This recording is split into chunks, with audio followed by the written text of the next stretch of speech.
Hey y'all, Ethan Davis here, the trusted banker, and tonight I'm pulling back the curtain on a slick political move that could end up jacking up your utility bills.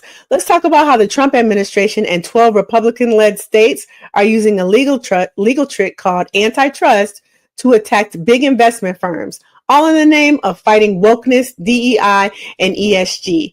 But first, if you're new to the channel, welcome. Please hit that bell button so you can get notifications on when I go live or when I upload new videos. Share these videos so that I can get my viewer increase. And please do comment and let me know your thoughts as soon as this video is over. We're a community here. We're called the Bankables, and we love to have you part of our teams.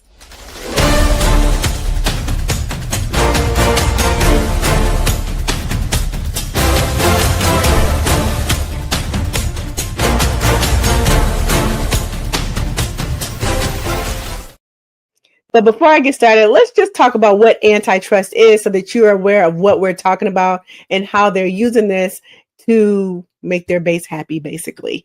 Antitrust laws are the rules that keep companies from teaming up to crush competitors and fix prices.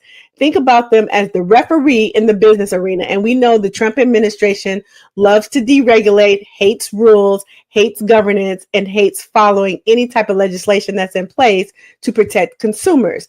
Antitrust laws are there to protect consumers and making sure no one cheats and consumers, people like you and me, get a fair price. So now what is happening? And I'm going to tie all this together, right? The big three index fund giants, BlackRock, Vanguard, and State Street, own shares in almost every major company, including coal and utility. They've been telling those companies, clean up your act, cut the carbon, follow ESG standards. ESG is environmental, social, and corporate governance, and treat workers fairly. Now, these seem like reasonable requests. They are investors into these industries, and as investors, they have to protect their investments, meaning that they have to be in compliance, they have to be in compliance with regulations, and they have to make sure that their employees are being treated fairly, because if you have happy employees, you don't have a lot of turnover. So the investors are doing the right thing, because what is their bottom line? They want to see profitability on the monies that they've invested into these corporations that produce coal. The Trump team calls those suggestions woke. So they've teamed up with 12 red state attorney generals to sue the big three under antitrust laws. Why are they doing this? A couple of reasons: to keep their base happy, but also if this goes through, they can use antitrust laws as a loophole to deregulate other corporations. Now, they've already spent the first 100 days deregulating the government. Now they're going to corporations to try to sue them to get them to stop promoting any type of regulatory activity that they feel goes into wokeness, DEI, and ESG, because those are all the things that they said to their base they wanted to get rid of. But if this works, our utility prices are going to go up, because the capital infused into the coal corporations by Vanguard, BlackRock, and State Street makes our utility prices lower because it's low cost capital. If these investors go away, they have to borrow at market rate, which makes our utility companies' costs go higher. This is where the problem is that I have against them. And so this is what I want to talk about here. So Trump era regulators say BlackRock, Vanguard, and State Street crossed the line from investing to managing competitors as a block. They accuse the big three of using their enormous shareholdings and net zero alliances to pressure every major U.S. coal producer to cut output, which artificially raises electricity prices. Not true, and I'm going to show you why it's not true.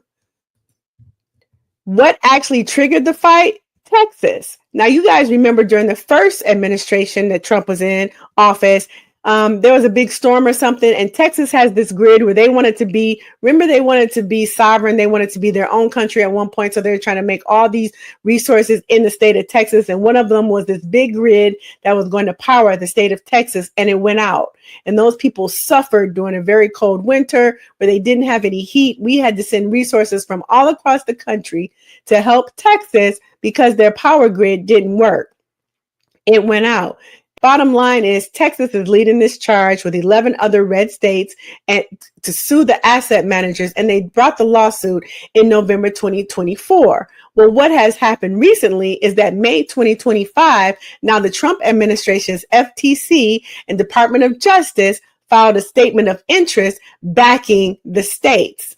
We know why, but they're saying the filing caused the ESG-driven scheme an unlawful left-wing ideological conspiracy that violated both acts, the Sherman Act and the Clayton Act, because the funds were not acting solely for investment. Again, any investor that invests in corporations wants to protect those investments by making sure that corporation is following all guidelines, regulations, and they have happy employees. And there's nothing wrong with that because they want to see profits quarter over quarter. The case is now before a federal judge, and this is where it's getting tricky. The Trump administration now is involved because Trump signed an executive order April 2025 protecting American energy from state overreach. The framing state climate rules and ESG mandates as threats to energy dominance. Everything with Trump is about dominance. He wants to dominate all industries and act like the United States of America is a power source, a powerful country to be reckoned with. But I'm going to prove to you with just a little bit of research that I did that Trump, again, doesn't know what he's talking about, or he's just saying these things out loud to be the big bully type person that he is to keep his base happy. BlackRock, Vanguard, and State Street warned that if Texas and the DOJ win, index funds could be forced to divest, meaning that these private equity firms would have to move their money out of any type of coordinated stewardship, which could raise the cost for everyday investors. Yet this clash is rooted in the Trump administration hostility toward climate-oriented investing, but the legal weapon that they're trying to use is antitrust. And the claim is that the $20 trillion plus shareholders use their combined muscle to engineer an industry-wide production cut. But let's talk about that, because if Trump can show his base, his Patriot boys, or his whatever they're called, his Truth Social people, that he's not even afraid to go against the big dogs, the $20 trillion companies, do you know how happy that'll make his base? It'll make his base ecstatic. So he's using this weapon again to go in and try to bully these investment funds, these index funds, about investing into coal corporations, and he wants to show his base. He's a big, strong man. He's a big, powerful man. Bigly. Like his big, beautiful bill. So, but here's the thing. BlackRock, Vanguard, and State Street have been invested in coal and utility companies since 1976. That is 50 years they have been invested. And the reason these investments are important is because low-cost capital.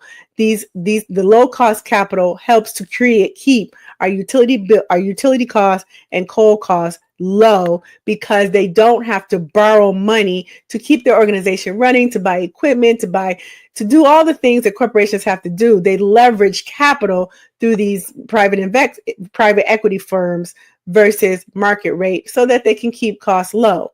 They've been invested in all of these markets, coal and utilities, since the 70s.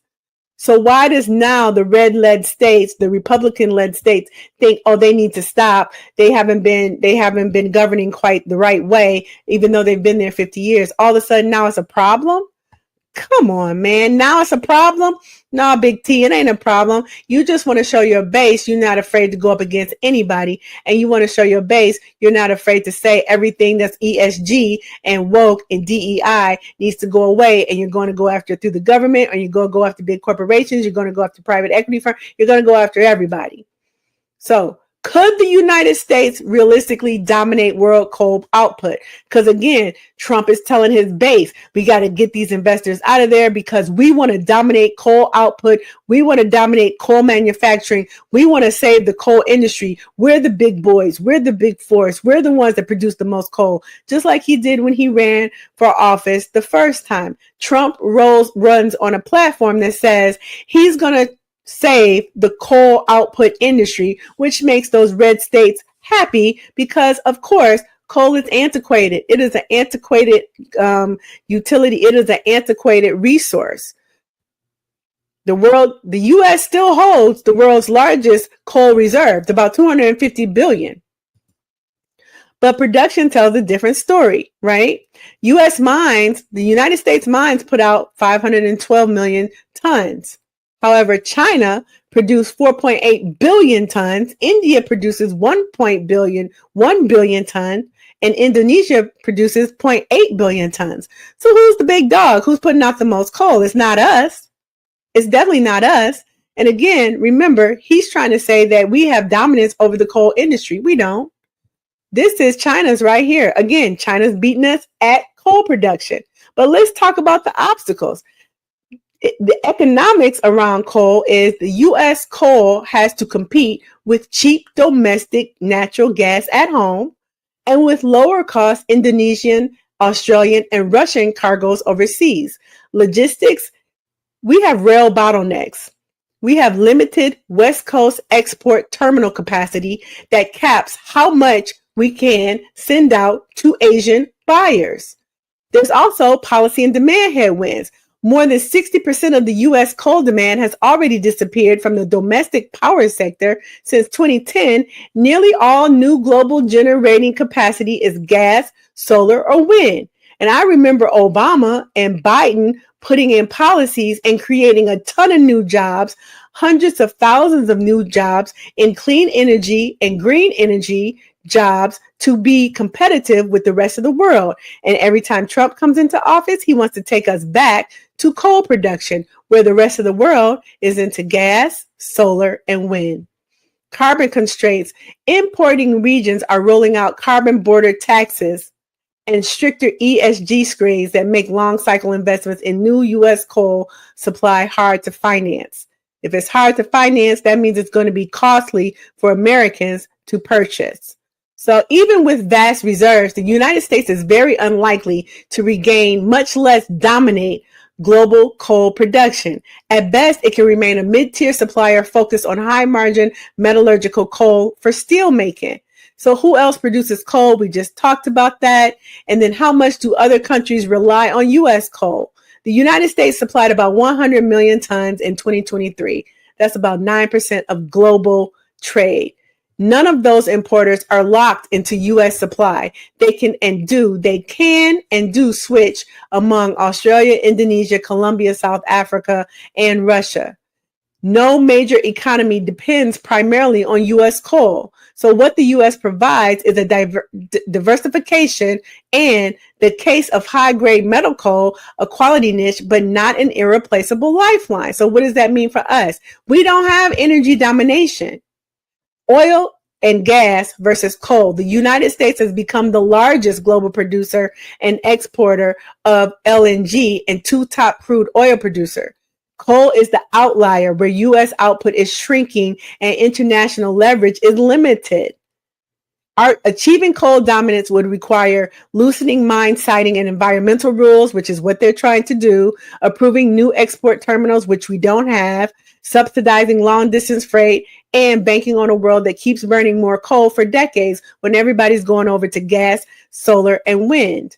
So the bottom line is America still sits on the world's biggest coal treasure chest, but energy dominance has already shifted to natural gas and oil. In coal, China and India are already giants in this industry. Indonesia and Australia are the shippers, and the U.S. plays a specialist, not dominant, role. Overseas customers buy U.S. coal because it's competitive or high grade, not because they rely on it for energy security. So this means that everything that they're telling the courts is false. And so the attorneys, I'm going to the article now where the attorneys for BlackRock is saying that BlackRock other funds clash with Republican states over evidence in climate investing case, saying that they need to have that case dismissed. In pressing for dismissal, an attorney for BlackRock said on Monday, among other things, the fund firms never voted against the same coal company directors during the years in question, weakening the case. nor did plaintiffs bring forward any material, such as from a whistleblower, showing direct talks from the companies to coordinate the activities of the corporations that they've invested in. Because the Trump administration and the 12 Republican states are all saying that the big three invested in these coal corporations, and now they're guiding them on not to create too much coal and lowering their output. They're lowering the output that these coal corporations are able to produce, and it's just simply not true when these companies, when BlackRock, Vanguard, and State Street have been investors and have been on advisory boards since 1976. All the while, the American people are caught in the middle of Trump trying to show up as the big dog and the bully, and he's not afraid to go after the $20 trillion companies. If this happens and they're able to use antitrust laws as a force to get BlackRock, Vanguard, and State Street to divest from the utility corporations, our bills go up. So who is caring about the consumers while Trump's out here flexing and trying to look like the big tough guy? And the Republican states are trying to save an antiquated industry that we don't need to utilize because it's not as good for the American people as natural gas, solar, and wind. I want you guys to answer those questions in the comment section. Let me know what you think. We're going to keep watching this lawsuit, but I hope that the judge dismisses the case, because the last thing I need is my utility costs to go up, because child, utility bills are already a lot. So thank you for watching. My name is Lisa Davis. I am the Trusted Banker, and I will talk to y'all next time. See you later. Have a good evening, and let's talk about it in the comments, y'all. Thank you. Bye.